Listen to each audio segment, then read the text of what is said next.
वो कुरान है। आज तकलीफ इस बात की होती है कि कुरान कायनात को जीने का सलीका सिखाने के लिए आया था, लेकिन आज कुरान को कब खोला जाता है? अगर किसी घर से कुरान पढ़ने की आवाज आती है तो लोग समझ जाते हैं शायद कोई मर गया है, या कोई बीमार है, या किसी के भूत उतारे जा रहे हैं, क्योंकि चंद खास मौकों के अलावा हमें कुरान पढ़ने की मोहलत और फुर्सत नहीं मिलती है। ये कड़वी सच्चाई है। हम न्यूज टाइम से टाइम देखते हैं, अखबार भी पढ़ लेते हैं, अगर नहीं खोल पाते तो कुरान नहीं खोल पाते। कई सारे नौजवान ये कहते हैं हमें आता ही नहीं पढ़ना। तो मैं पहले ये मशवरा दूंगा कि तालीम के लिए कोई उम्र खास नहीं है। महबूब अलैहिस्सलाम ने फरमाया था माँ की गोद से लेके कब्र तक इल्म सीखो, लेकिन हमारी कौम जितना जोर इस दीन के अंदर इल्म सीखने पर दिया गया, उतनी ही हमारी कौम इल्म सीखने में पीछे है। आप अंदाजा लगाएं, कोई माँ बाप अपने बच्चे को हाई स्कूल पढ़ा लेते हैं ना तो कहते हैं बहुत पढ़ गया भाई लल्ला, जबकि हाई स्कूल ये बुनियाद है आगे बढ़ने की, पहली सीढ़ी होती है कामयाबी की। हम हाई स्कूल पे रोक के बंदे को कहते हैं दुकान कर ले। और इल्म दीन का जहां तक सवाल है, नादरा पढ़ाते हैं वो भी कैसे सालामा राजा का। हाँ? और माँ बहन है, अल्लाह माफ करे, इन्हें कुरान पढ़ते सुन लो तो चक्कर आ जाए। दादी पोती बन गई, नानी बन गई, लेकिन अभी तक अलिफ लाम ज़बर अल है मीम ज़बर हम अभी हिज्जे ही चल रहे हैं, वो ही खत्म नहीं हुए पूरी जिंदगी में। याद रखिएगा एक बात जहन में बहुत पक्के तरीके से, कुरान पढ़ने का फायदा तब होता है जब कुरान को तजवीद से पढ़ा जाता है, और इसका फुकदान नीचे से लेके मिंबर तक है। कितने बड़े बड़े लोगों को मैंने देखा कि बड़ी पगड़ी वाले भी हैं, बड़े नाम वाले भी हैं, लेकिन खुतबा सुनो तो पसीने आ जाते हैं। लोग ना बरकत के लिए 40 दिन नहीं 80 दिन भी पढ़ लेते हैं, लेकिन बरकत नहीं हो रही। कहते हैं कुरान पढ़ा बरकत नहीं हुई। तो मसला कुरान में नहीं है, मसला आपके पढ़ने में है। पूछो इन उलमा से, असल चीज होती है कुरान को तलफ्फुज के साथ पढ़ना। कैसे? बाबा फरीदगंज शकर रहमतुल्लाह तआला अलैह बैठे, मदरसे के कुछ बच्चे निकले बर्तन लेकर के, आप बाहर बैठे थे, कहने लगे किधर जा रहे हो? कहा हुजूर चश्मे से पानी लेने के लिए जा रहे हैं। कहा चश्मा तो बहुत दूर है, ये कुआं करीब है, इससे क्यों नहीं भर लेते पानी? कहने लगे पानी तो इससे भी भर लेंगे, लेकिन इसका पानी खारा है, पीने में मजा नहीं आता। फरमाने लगे अच्छा भर के लाओ, मीठा मैं कर देता हूं।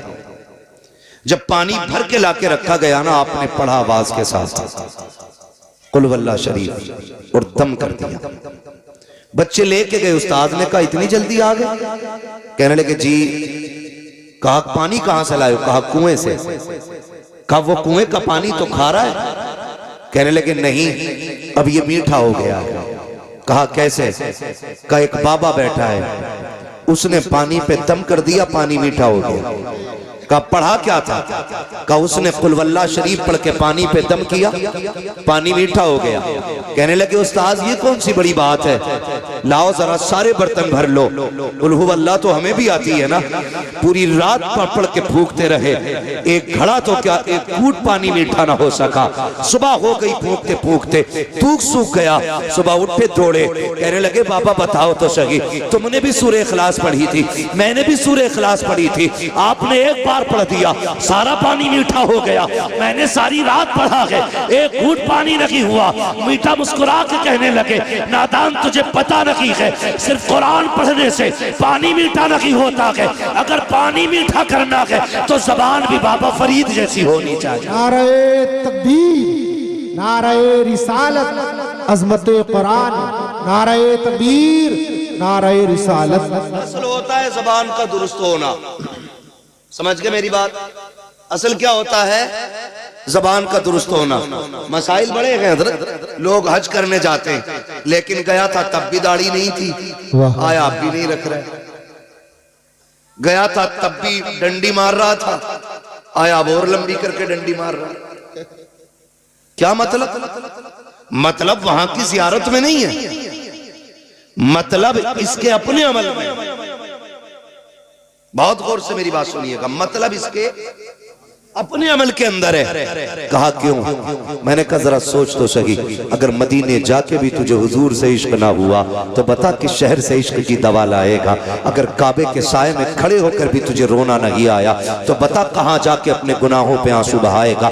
लोग कहते हम तो गए, और मैं भी जानता हूं कितने लोग पहली नजर में फरमाया गया, जब काबे पे पहली नजर पड़ती है तो जो दुआ मांगी जाती है अल्लाह कबूल फरमाता है। लेकिन लोग पहली नजर पे दुआ कहां मांगते हैं? काबा नजर आने से पहले कैमरे निकाले जाते हैं, मोबाइल खोल के लगा दिया जाता है, फिर कहता देखो 10 कदम दूर है, अब 5 कदम दूर है, वो देखो सामने काबे का गिलाफ है, वो देखो मिजाबे रहमत है। नादान देख तो सही कहां आया है? क्या तू दुनिया को दिखाने के लिए आया था? यार नजरें नीची कर लेता, जैसी काबा सामने होता, कोई कलाई पकड़ के कहता अब तो नजरें उठा के देख, सामने काबा है, अल्लाह अकबर। पहली नजर उठाता, फिर दिल की दुआ मांगता, खुदा की कसम पहली नजर में अगर तू बख्शिश मांग लेता दी जाती, इश्क रसूल मांगता दी जाता, अगर तू रब से उसकी रजा मांग लेता तो दे दिया जाता। अगर रब से ये कह देता या अल्लाह जब तक जिंदा रहूं हाजिरी अदा करते रहना, जब तक जिंदा रहना काबे की हाजिरी करता रहना। नारे तकबीर, नारे रिसालत,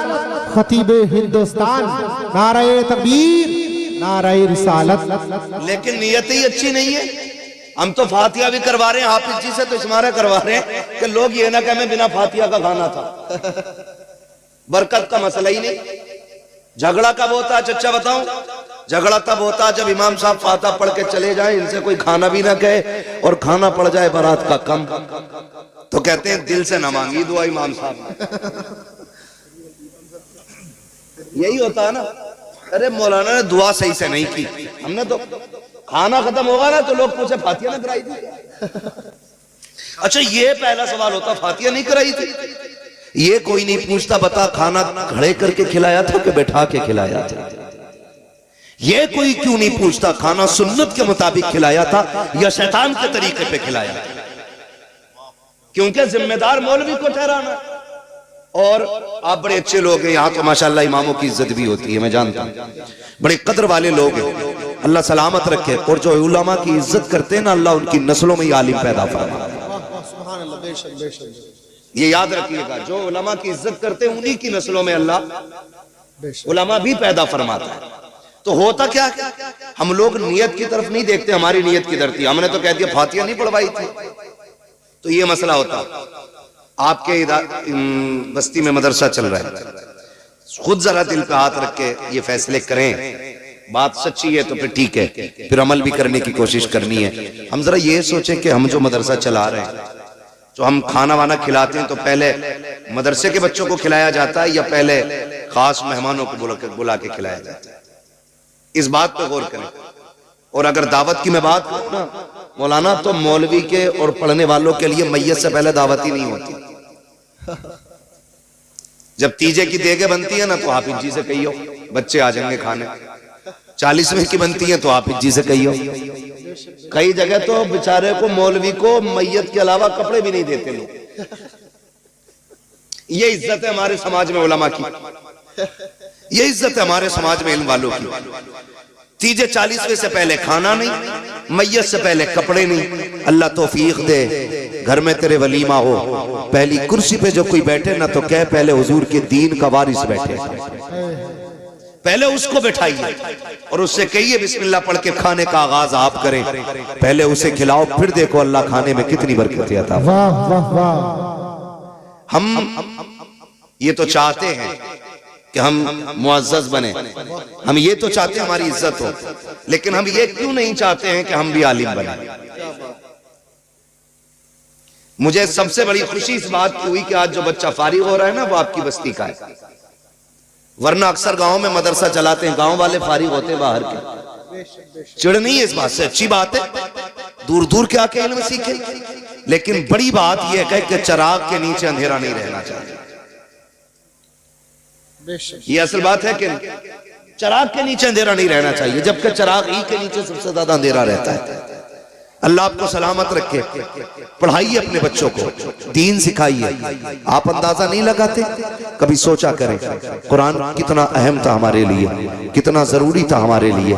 आज हालात देखें, वो दौर गुजर गए यार जब परिंदे आके दीवारों पे बैठते थे। सुबह मुसल्ले से उठने वाली माएँ कुरान खोल के पढ़ा करती थी, परिंदे आके कुरान की तिलावत सुना करते थे।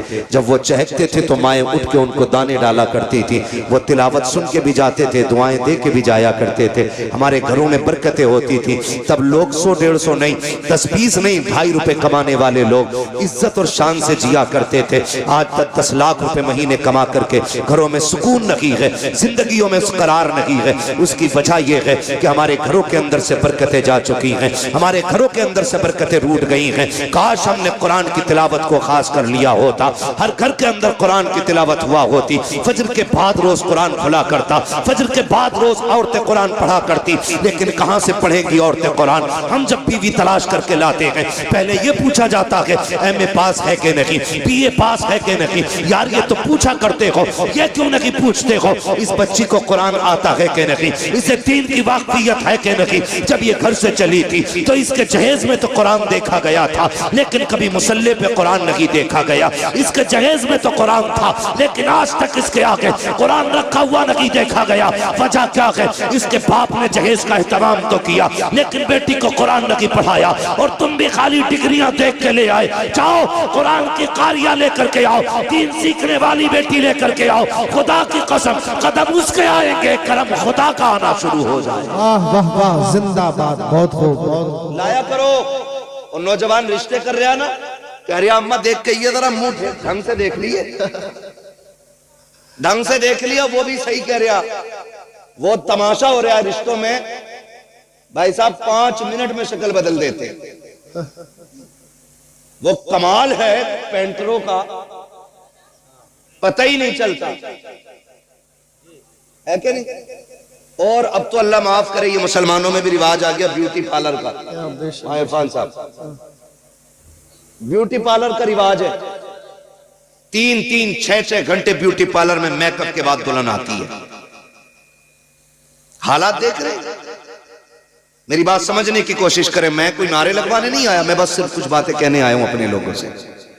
6-6 घंटे ब्यूटी पार्लर, ये कभी धुलना नहीं है? बोलो, धुलेगा कि नहीं? जिस दिन धुल गया उस दिन असलियत सामने आनी है भाई। तो 6-6 घंटे ब्यूटी पार्लर, और उसके बाद 8 दिन बाद तलाक।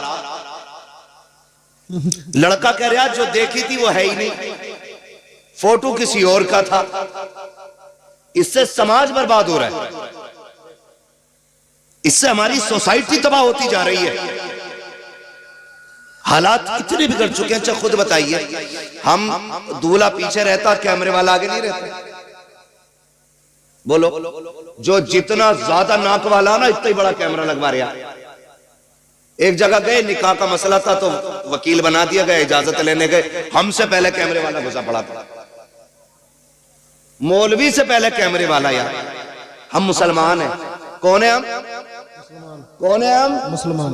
मुसलमान। हमारी सबसे बड़ी दौलत को गैरत कहा जाता है, और आज वही हमारे पास नहीं है। कैमरे वाला घुस जाता हर जगह जाकर, बाकायदा बुलाया जाता है, कहा जाता सही से वीडियो बनाना, एक सही से बनाना, देखना ये चलेगी बाद में, हमें गैरत आनी चाहिए। ब्यूटी पार्लर के नुकसानात आप न जानो मगर मैं आपको बता जाऊं। ब्यूटी पार्लर के नुकसानात आप देखिए, चेहरे बिगड़ जाते हैं। जब मियाँ बीवी एक जगह रात को आकर के इकट्ठा होते हैं, हुक्म तो ये था ना कि नमाज अदा की जाए, दोनों एक जगह पर अल्लाह की बारगाह में शुक्राने के सजदे अदा करें। लेकिन करे कौन सजदे अदा? लड़के को तो वैसे फुर्सत नहीं है, और लड़की इतना ब्यूटी पार्लर से सज के आई है, मुंह धुल गया तो सारा काम खराब हो जाएगा, वुजू कर नहीं सकती है, इसलिए सजदे भी नहीं हो सकते हैं। जब वुजू नहीं होगा, सजदे नहीं होंगे, तो बरकतें कहां से आएंगी? ए मेरी कौम के शहजादियों, ब्यूटी पार्लर का हुस्न जो होता है ये घंटे 2 घंटे का होता है। रब ने तेरे लिए वुजू को दिया था, तेरे लिए नमाज को दिया था। चेहरे पे अगर बिल्कुल भी रंग रोगन न था, 5 वक्त वुजू करके तुझे सजदे करके रब को मनाना था। ब्यूटी पार्लर का हुस्न देता है जो रब की बारगाह में किए जाने वाले सजदे हुस्न दिया करता है। बहुत खूब, जिंदाबाद, बहुत अच्छा। लेकिन नौजवान भी अंधा हो गया, मर गया। कह रहा देख कहियो सही से देखियो। एक ने ना तो ऐसे करके देखा, रगड़ रगड़ के, पाउडर तो नहीं है। हालात देखो, ये क्या है मालूम है? ये दीन से दूरी है, दीन से दूरी।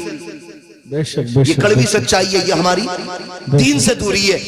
तो रिश्ते भी अगर करते हैं ना तो हम डिग्रियां देख के करते हैं। कभी सिर्फ ये मत देखो, ये मत कहो अम्मा देख के आए ना तो ऐसा देख के आना रिश्ता कि वो उसका चेहरा अच्छा हो, उसकी नाक अच्छी हो, उसके कान अच्छे हो। ऐसे ऐसे तखय्युलात पैदा कर देते हैं। ये बीच में जो निकाह कराने वाले लोग होते हैं ना, अच्छी बात है रिश्ता कराना, लेकिन जरा हल्का हाथ रखा करो। आते ही कह रहा लोंडिया ऐसी देखी ना होगी जी तुमने। ये जुमला जब कह दिया ना लड़के के सामने तो उसके जहन में एक तस्वीर बन गई, लेकिन जब देखता है तो कहे हुए का बिल्कुल उल्टा। फिर यहां से नफरत पैदा हो जाती है, नफरत पैदा हो जाती है। तो ये बीच वाले लड़की ऐसी है कि देखी नहीं होगी, और लड़के की बात आवे तो लड़का 90,000 कमा रहा। अभी उसके अब्बा ने बताया कि इसी महीने डाले लखनऊ से कितने 90,000, और 3 महीने शादी को नहीं होते। लड़के का अब्बा मीटिंग लेके बैठ जा, समझाओ ये 2 रुपए नहीं कमा रहा भाई, ये शादी से पहले तो 90,000 कमा रहा था। तो मसला क्या होता? धोखा, फंसाना किसी को। भाई जो रिश्ता कराने वाले लोगों कितना मिल जाएगा? 500 रुपए और एक जोड़ा। गलत बोलोगे तो पूरी जिंदगी लानतें और मिलेंगी। और उधर से आके कह रहा 90,000 कमा रहा, तुम क्या दोगे? तो बाप होता, कहता है यार चलो ठीक है 90 कमा रहा है तो हम भी 10 लाख दे देंगे। कहा ना जी 10 में बात ना चलेगी, उसका रिश्ता फला जगह से आ रहा है, 12 तो वही देने कह रहा है, तुम 15 दो। तो 15 कह करके तय कराया जाता है। और जब शादियां होती हैं, राज खुल के आते हैं, लड़की के बाप को पता चलता है ये तो निकम्मा निकला, फिर वो 15 में से 10 काट के 5 देता है। फिर जब लड़की ससुराल आया करती है, फिर जो तमाशे होते हैं, लड़का वाला कहता है लड़की से, उसका शौहर कहता तेरे बाप ने 15 का वादा किया था, 5 दे करके धोखा किया है। लड़की कहती है तू भी कोई दूध का धुला नहीं है, तेरे बाप ने भी 90 बताए थे। जब से मैं घर में आई हूँ 1 रुपया कमा के नहीं लाया है। गैरत आनी चाहिए। क्या नतीजा निकालोगे इससे? अगर मुआशरे को सुखी रखना चाहते हो, झूठ ना बोला करो, सच बोला करो। और ये कभी तलाश ना करना 90,000 कमाने वाला हो, 1 लाख कमाने वाला हो। लड़का ऐसा तलाश करो कि भले 100 रुपए कमा के लाए, हलाल के लेके आए, किसी का हक मार के न लाए, किसी का दिल दुखा के न लाए। अल्लाह ऐसा कादिर मुतलक है, अगर हलाल कमाने वाला होगा अल्लाह 100 में भी 1 लाख की बरकतें अता फरमा दे। वाह वाह वाह, जिंदाबाद, बहुत खूब। मतलब नहीं है डाकू हो चाहे मगर 1 लाख ला रिया हो। हाँ, मगर अल्लाह भी ऐसा कादिर मुतलक है, लाओ कौन सा डाकू लाओगे निकाल के बड़ा बनेगा। 1 थोड़ा कमर में निकाल देता है, 1 थोड़ा जमीन बिकवा देता है, 1 थोड़ा सा जमीन बिकवा देता है। वरना तुम नहीं जानते, बुरा ना मानना। अमीर अक्सर कैसे जाते? Brain tumour, brain haemorrhage, cancer, फालिज। गरीब बुखार आया निकल ली, सिरसाम हुई निकल ली। ये सस्ते निबट जाते हैं। खुदारा रब से रिज़्क़ हलाल मांगो। और दुल्हन देखो तो पढ़ी लिखी, दीनदार, और दामाद देखो तो वो भी दीनदार। अब तो लोग ना बुंदे वाला दामाद ज्यादा पसंद करते हैं। हाँ, बुंदे वाला दामाद। क्यों भैया ज्यादा काबिल है क्या? क्या मसला बुंदे वाले का? दाढ़ी में कट निकले हुए। हाँ, अब कट तो हजरत अल्लाह माफ करे, एक तो बिच कपड़ा बनवाए फिर जाता सब। बिस कपड़े हैं बहुत सारे, पीछे से बिच कपड़ा पूछ उसकी, यहाँ दूर से देखने में लग रहा कोई जानवर बैठा है इसके सर पे, और बड़ा अच्छा मुस्कुराता हुआ रहा। मैंने शर्म करिया। और दाढ़ी में एक ने ऐसे कट मारा जैसे इसके टांके भरे हुए, जैसे पुरानी चोट होती है ना, तो कभी कभी पुराने निशानात चोट के ऐसे होते कि बाल ही नहीं जमते, ऐसा मारा कट दाढ़ी में। मैंने कहा एक्सीडेंट हुआ होगा, यहां से फट गया होगा। करीब से देखा तो मुड़े हुए थे बाल। हालात है। दमाद किसका? बब्बन का, छन का, जुम्मन का। यही मसला चल रहा है यार। एक बात तो सुनो, और लड़कों तुमसे भी गुजारिश है, ज्यादा मालदार ससुर भी मत ढूंढना। दोनों बातें मैं असल बात कह के जा रहा हूं, दीनदार लड़की तलाश करो। मगर रिश्ते अल्लाह माफ करे, कह रहा बड़े लोगों में इसलिए रिश्ता किया ताकि थोड़ी सी अपनी भी दैल हो। और वो भी कह रहे दामाद ऐसा होना चाहिए जो चले तो कुछ धमक होनी चाहिए। इतना धमकदार ढूंढ लिया, ससुर खुद परेशान है। फिर कह रहा तावीज दे दो, उसकी धमक से ससुर परेशान। का ऐसा दामाद चाहिए जिसके सामने कोई ना टिके। अब ससुर भी सामने टिकने तैयार नहीं, बीवी भी सामने टिकने तैयार नहीं। मारा मारा फिर रहा तावीजों के लिए। क्यों लगा रखे हो ये चक्कर? तुमने एक फैसला गलत किया है। दीनदार तलाश करना था घराना, अल्लाह रसूल से प्यार करने वाला ढूंढना था दामाद। तुम्हें ऐसा दामाद ढूंढना था जो 5 वक्त का नमाजी हो, इसलिए कि जो अल्लाह का हक अदा कर सकता है वो तेरी बेटी का भी हक अदा कर सकता है। और जो रब से नहीं डर सकता वो अपने ससुर से कैसे डर सकता है? सुभान अल्लाह, सुभान अल्लाह, बहुत खूब, जिंदाबाद। बहुत अच्छा जी। कहने अरे हाफिज जी हैं खाली, हाफिज जी को लोनिया ना दे, हाफिज जी हैं खाली, मर के दे, यही हाफिज जी का माल। हाँ जी, दुआएं मांगा करो अल्लाह नस्लों में आलिम पैदा करे। ये खुशनसीबी होती है जिसकी नस्ल में आलिम पैदा हो जाता है।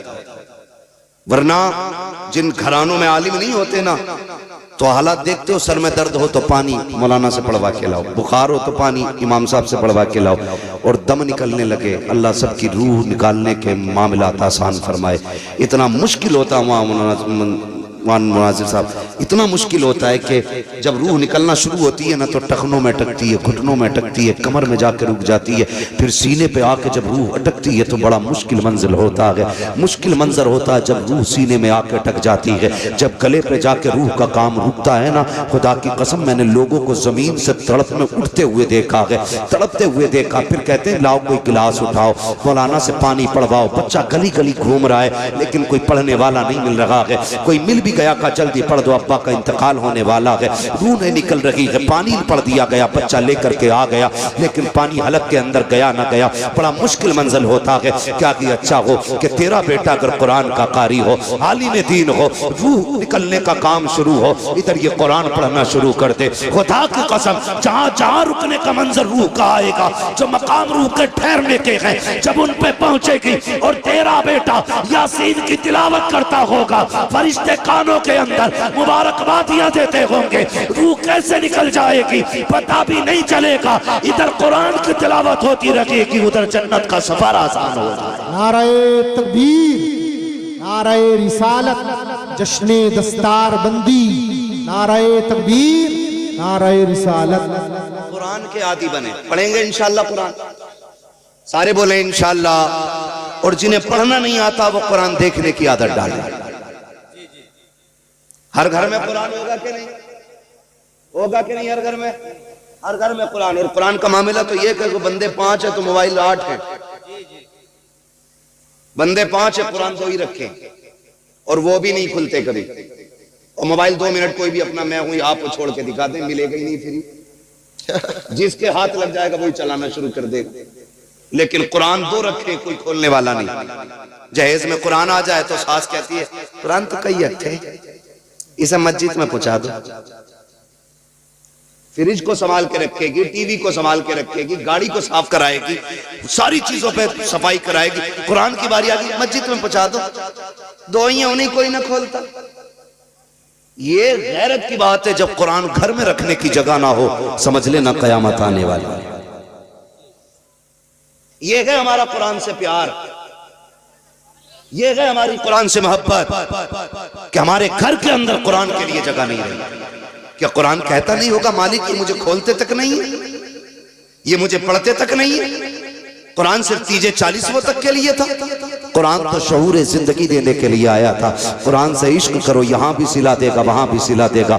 आओ तुम्हें बताऊं, अल्लाह अकबर, एक बहुत बड़ा शराबी था, बहुत बड़ा शराबी, इतना बड़ा मशहूर शराबी था कि इंतकाल हुआ, कोई दफन करने उसको नहीं आ रहा था, कोई हाथ लगाने उसको नहीं आ रहा था। रिश्तेदारों ने यह सोचा अगर दफन नहीं किया गया तो इसकी लाश सड़ जाएगी, बदबू फैलेगी, चलो उठा के कब्रिस्तान के गड्ढे में डाल आओ। ये सोच करके रिश्तेदार लेकर के गए। कुछ लोग शामिल हो गए जनाजे में मिट्टी देने के लिए। जब मिट्टी दे करके वापस पलटने लगे, पूरे कब्रिस्तान में मुश्को अंबर की खुशबू आने लग गई थी। लोग हैरत में थे, ये क्या मामला है, ये खुशबू कहां से आ रही है। लोग पलटे उधर जिधर से आ रही थी। जाके देखा उसी कब्र की मिट्टी उठाई जिसके अंदर शराबी को दफनाया था। जब सूंघा तो उसकी कब्र से मुश्क की खुशबू आ रही थी। दौड़े लग गई लोगों की उसके घर की तरफ, कहने लगे यार शराबी तो बड़ा था, बड़ा पापी था, इसकी कब्र से खुशबू कैसे आ रही है। घर गए, बेटी के भी आंसू सूखे न थे।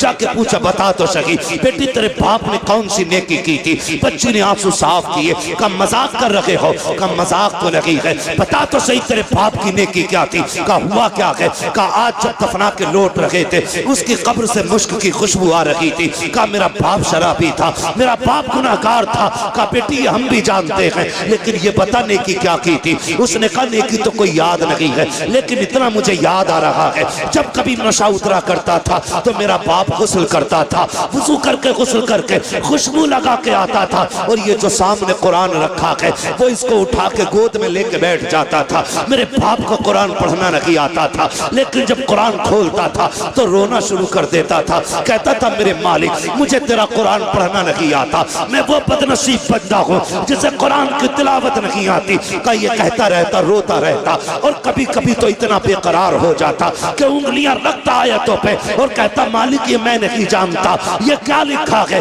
लेकिन जो भी लिखा है सच लिखा है। ये क्या कहा गया है मुझे नहीं पता है, लेकिन जो भी तूने कहा है सच कहा है। का इतना मुझे याद है लोगों की चीखें निकल गई, कहने लगे वाह रे मालिक, अगर कुरान से प्यार करने वाला तेरा इतना प्यारा हो सकता है तो कुरान पढ़ने वाला तेरा कितना प्यारा हो सकता है। नारे तकबीर, नारे रिसालत, अजमत कुरान, नारे तकबीर, नारे रिसालत।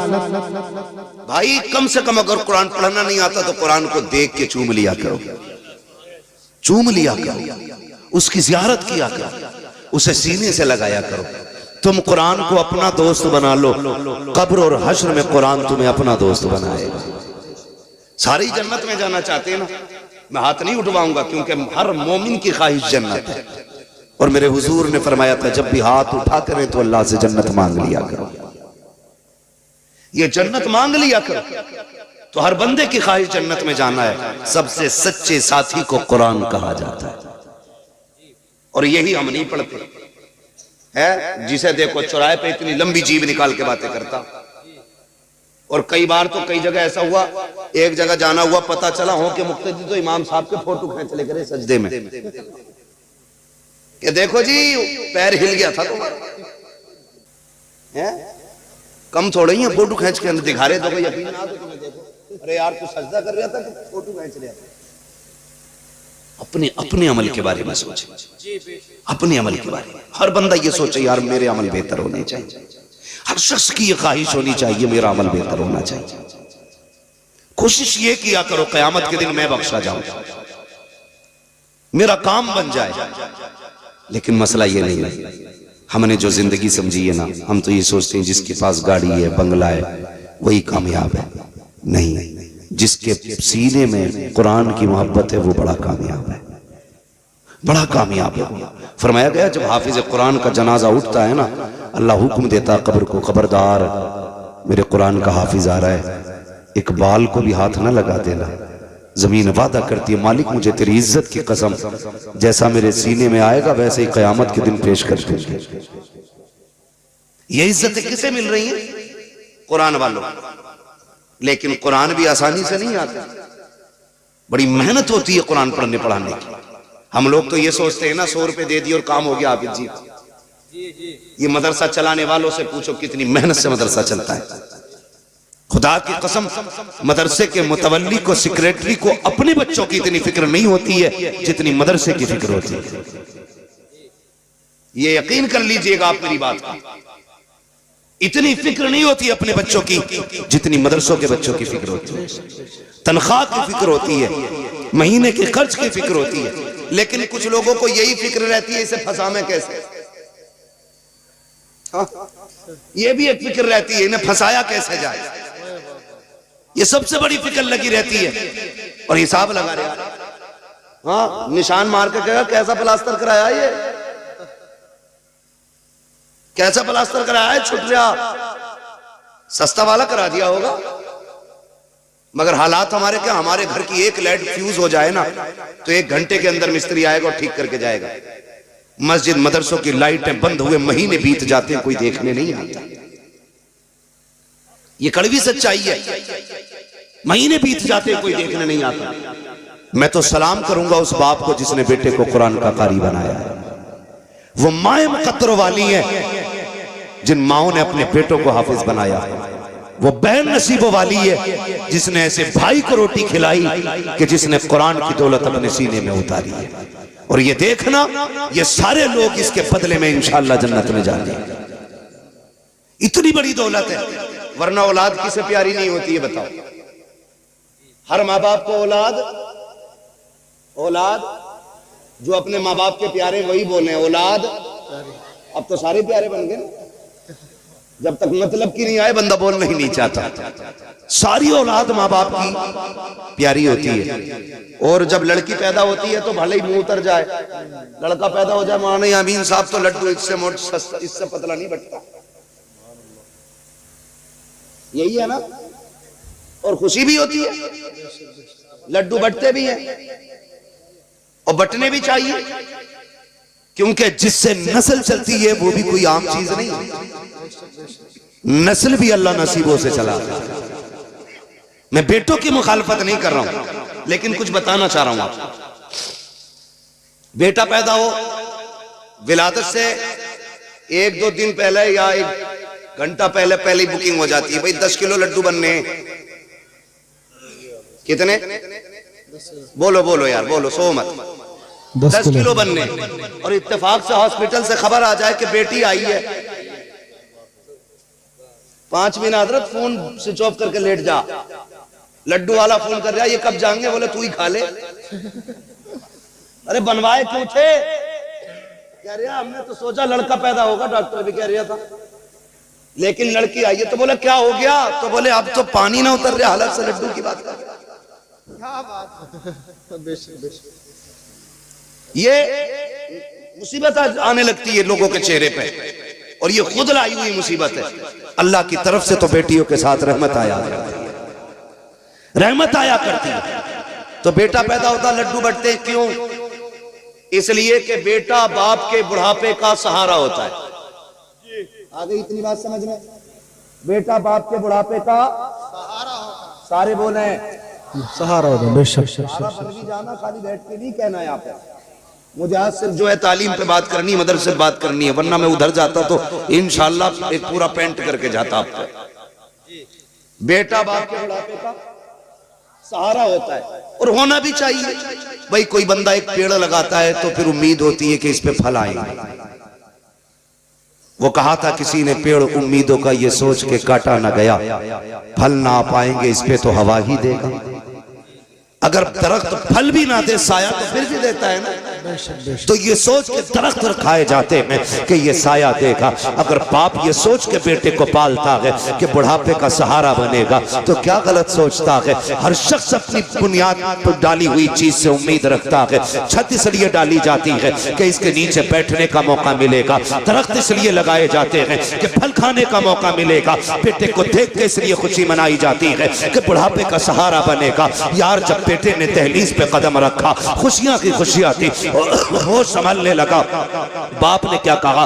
बेटे को कुरान पढ़ाना है। हालात ने ये कहा अगर पढ़ाना है तो बेटे को दूर करना पड़ेगा, अपने आप से जुदा करना पड़ेगा, मोहब्बतें कुर्बान करनी पड़ेगी। बताओ तो क्या मोहब्बतें हैं? आप कभी देखना, आपको अंदाजा हो जाएगा माँ बाप को औलाद से प्यार कितना होता है। सर्दी की रातों में आपका बेटा सोता है, 3 बार उठ के चेक करते हो कहीं रजाई से सर तो नहीं खुल गया है, कहीं पैर तो नहीं निकल गए हैं। माँ उठ के चेक करती है, मेरा बेटा बिस्तर से बाहर तो नहीं है, कहीं नीचे तो नहीं गिर गया है।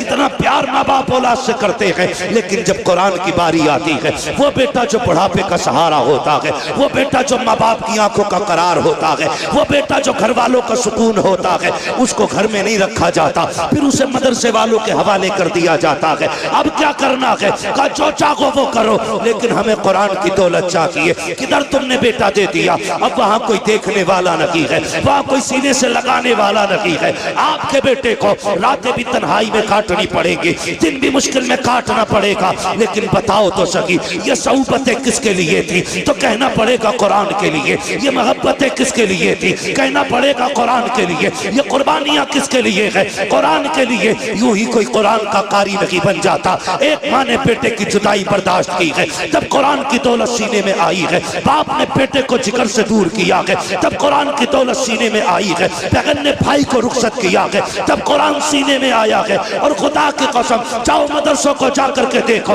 मदरसे जाके कितने गरीब क्यों ना हो, अपने इदारे का जायजा लो जा करके। जितने तलबा पढ़ते होंगे, नीचे बैठ के पढ़ते होंगे, वुजू करने के लिए ठंडा पानी होगा, लेकिन एक तारीख बता दो अपने इदारे की, कोई सर्दी की वजह से मर गया हो, कोई ठिठुर के मर गया हो, कोई सर्दी की वजह से नहीं मरा, किसी को बीमारी नहीं लगी है फर्श पे बैठने से। वरना हमने बड़े बड़ों को देखा है, अगर जमीन पे नंगे पैर चल लेते हैं तो कभी सिर शाम हो जाती है, कभी फेफड़े जाम हो जाते हैं, कभी नाक बंद हो जाती है। लेकिन ये मदरसा है, जब से मदरसे में आए हैं, बैठने के लिए भी ठंडा फर्श है, बैठने के लिए भी ठंडा फर्श है, चलने के लिए भी ठंडा फर्श है, वुजू के लिए ठंडा पानी, और धूप निकलते नहीं, बल्कि रात के 3-3 बजे उठ करके ये कुरान वाले जब ठंडे पानी से वुजू करते हैं, खुदा की रहमतें सलाम करती हैं इनको। तुम्हें क्या पता, खुदा की कसम, ये मदरसे के अंदर रहते हैं, कितनी रातें सर्दियों में गुजरती हैं, किसी को कुछ नहीं मालूम है। लेकिन बताना ये चाहता हूँ, आपका बेटा एक दिन घर पे रह के जमीन पे लेट जाए, पसली चलने लगती है,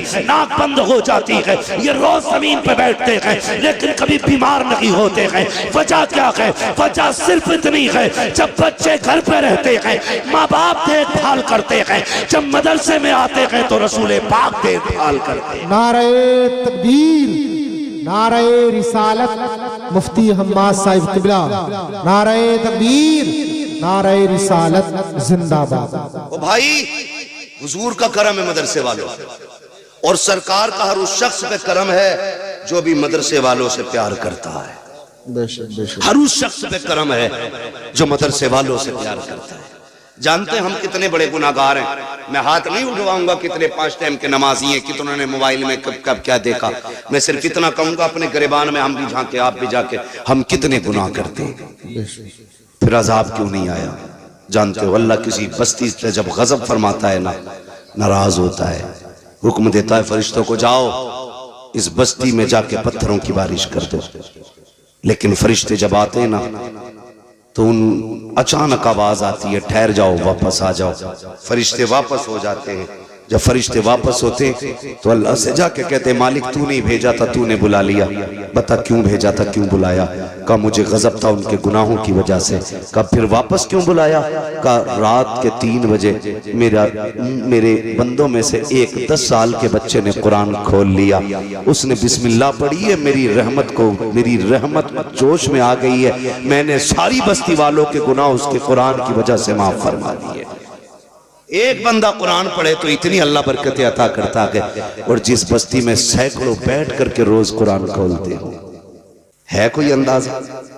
कोई अंदाजा नहीं लगा सकते। सैकड़ों लोग जहां बैठ के दिन में 1000 मरतबा औज़ बिल्लाह और बिस्मिल्लाह पढ़ते हो, अल्लाह कितनी बरकतें अता फरमाता होगा। और सबसे ज्यादा नसीब वाले वो लोग जिनका अपना पैसा मदरसों में लगता है, जिनका अपना पैसा मदरसों में लगता है। लोग कई बार तो ऐसे होते हैं 10 रुपए देते हैं और हिसाब लेते हैं 3 साल का। 10 रुपए की रसीद कटेगी, ठीक है, और फिर पता क्या कहते हैं, साहब मुतवल्ली साहब से हिसाब दिलवाओ।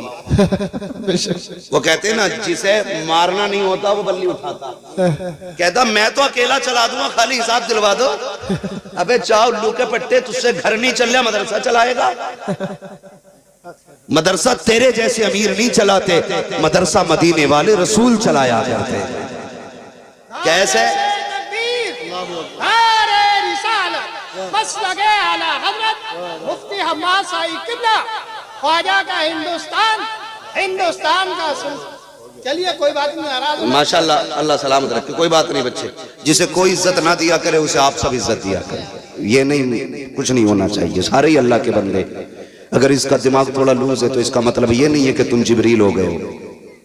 सब अल्लाह की कुदरत है। किसी को ज़हीन बनाया उसने, किसी को कुछ दिया, ये सब उसकी कुदरत के करिश्मे। बंदे सारे ही अल्लाह के होते हैं, तो थोड़ा सा जरा कंट्रोल किया करें। ठीक है जी, तवज्जो है आप लोगों की जो मैं कह रहा था आपसे। तो वो हिसाब लेता जो 10 रुपए देता है, और जिसका काम दीन की खिदमत होता बेचारा वो मुंह से ही नहीं बोलता, वो मुंह से ही नहीं बोलता बेचारा, काम करे जा रहा। वो क्या कहता, यार मेरा काम देना था मैंने दे दिया, अब ये क्या करेगा ये जाने और अल्लाह जाने। यही होता है ना। और हालात अल्लाह माफ करे, लॉकडाउन लगा था तुम्हारे गांव में, ना लगा ना लॉकडाउन, पूरे भारत में लॉकडाउन था। तो चलो बिजनेसमैनों का बिजनेस बंद था, सर्विसमैनों की नौकरियों की छुट्टी थी, तनख्वाहें रुक गई थी। मदरसे वाले बेचारे किसानों के पास गए ना कि चंदा दे दो, तो कह रहे दिख न रहा लॉकडाउन चल रहा, तेरी फसल तो पूरी आई भाई। बहाना ढूंढ रहे, बहाना कि यार लॉकडाउन है। अरे भाई तेरा काय का लॉकडाउन है, तेरा गेहूं भी कटा, धान भी कटा, गन्ना भी बिका, सब कुछ हुआ ना। किसानों को और ज्यादा देना चाहिए था। हाँ, फायदा क्या हुआ मैं खुद जानता हूं, मैं भी गांव का रहने वाला हूं। कभी किसी की मजबूरी का जिंदगी में फायदा ना उठाना। जब लोग मजदूरी करने वाले लोग थे, शहरों में काम बंद हो गए ना, तो जमींदारों ने 50-50 रुपए में उनसे नलाइयां कराई हैं। गलत कह रहा हूं मैं? लगा दिया 50-50 रुपए में नलाइयां कराई हैं। कह रहे चल जा तो चल, वरना और बहुत। तो जिसके घर खाने नहीं वो बेचारा 50 के 25 पे भी जाता, 10 रुपए पे भी काम करता। ये किसने किया? जमींदारों ने। अच्छा, मैं किसी जमींदार को बुरा नहीं कह रहा हूं, ये ना सोचना भाई तंज कर रहा है। मैं बस एक बात बताना चाहता हूं आपको, कभी किसी की मजबूरी का फायदा ना उठाओ। अच्छा, गरीब जो है ना मजदूरी देने में जल्दी करता है, मालदार कहता चल बे 200 रुपये ली मांगने आ गया, कल को आ जाइए। वो बेचारा गरीब कल को फिर आ गया, तो कहते बड़ी भाई तुझे भाई बड़ी जल्दी हो रही है, कल तो मना ही करा था। तो आपकी नजर में 200 रुपये हो सकते हैं, लेकिन किसी के घर का पूरा खर्च भी हो सकता है। वो ये क्यों भूल रहे हैं आप? इस 200 रुपए में किसी के चूल्हे का खर्च और किसी की दवा भी तो हो सकती थी। आप क्यों हिसाब लगाते अपनी इनकम से? अगर किसी के 10 रुपए भी मजदूरी के हैं तो हुजूर के फरमान के मुताबिक मजदूर की मजदूरी पसीना सूखने से पहले दे दो। इस पे अमल क्यों नहीं करते? 50-50 रुपए में काम कराया, जो ईंटें 10,000 में पल नहीं थी 1500 में पल गई। हाँ, और नलाइयां डटके हुई, नले नलाए खेतों में लोग जाके बैठ रहे थे। गन्ना इतना मोटा होता तो इतना हुआ, ये हुआ था लॉकडाउन में। लेकिन मदरसे वालों से हमने फिर भी यही क्या, लॉकडाउन चल रहा, लॉकडाउन चल रहा। लोगों ने कई बार लोग कहते हैं, सुनो मैं आज कह रहा हूं, लोग कहते हैं बीमारी लग गई, हवा ऐसी चली है, ऐसा वायरस है, गन्ना मारा जा रहा है। मैंने कहा तुमने नहीं जाना, लॉकडाउन लगा था तो तुमने खड़ी खेतियों में तूने के फायदे कमाए थे, लेकिन अल्लाह रसूल को भूल गए थे। आज उसने खड़ी खेतियों में आग लगाई है, कोई बचाने वाला नहीं है। कड़े खेत के गन्ने बर्बाद कर दिए, कोई देने वाला नहीं है। जाओ दावे के साथ कहता हूँ, सुख के दिन आए या दुख के दिन आए, खुदा को याद रखा करो, वो तुम्हारे खेतों की भी हिफाजत करेगा, तुम्हारी जेबों की भी हिफाजत करेगा। बेशक बेशक बेशक। जब मरने लगते हैं तो अल्लाह याद आता, जब कसरत होती है तो मेरी नलाई से हुआ, ये तो खाद डाला था तो हुआ इतना गन्ना। लेकिन जब वो लेता है तो खाल उधेड़ देता है, और जब देता है तो छप्पर फाड़ के देता है, बेहिसाब अता फरमाता है। इसलिए खुदारा सबसे अच्छी तिजारत है अपने रब से तिजारत करो। किससे? अपने रब से तिजारत करो। अगर चाहते हो कि आपकी दुनिया भी कामयाब रहे, आखिरत भी, तो फिर अल्लाह से तिजारत करो। और अल्लाह से तिजारत क्या? वो फरमाता है तुम्हें 1 दो में तुम्हें 10 दूंगा, 10 दूंगा। और मैं तो रब तो ये कहता मैं जितना चाहूं उतना दे दूं, मगर हम अल्लाह से तिजारत नहीं करते। हम तो पार्टनर ढूंढते कर्रा वाला है भाई, ठीक है अच्छी फर्म है, कर लिया और वही डुबकी मार गया पैसा। अल्लाह से तिजारत करो, अल्लाह से तिजारत करो, अपनी कमाइयां ना दीन के कामों में लगाओ। कब्रिस्तान जाते हैं, कब्रिस्तान बोले हैं डरो मत यार, मैं कोई नमाज जनाजा पढ़ाने थोड़ी आया। कब्रिस्तान जाते हैं ना, जो नहीं जाते हैं उन्हें 4 लोग लेके जाते हैं, जो खुद जाते हैं वो लौट भी आते हैं, जिन्हें लेके जाया जाता वो लौट के नहीं आते। हाय गाफिल वो क्या जगह है जहां 5 जाते हैं 4 फिरते हैं। समझ गए? जाया करो। कब्रें देखिए हर तरह की होंगी, ऊंची भी होंगी, नीची भी होंगी, बैठी हुई भी होंगी, गली हुई भी होंगी, ऐसी भी होंगी जिन पे कपड़े पड़े रहते हैं, ऐसी भी होंगी जिन पे कोई मिट्टी डालने भी नहीं आई।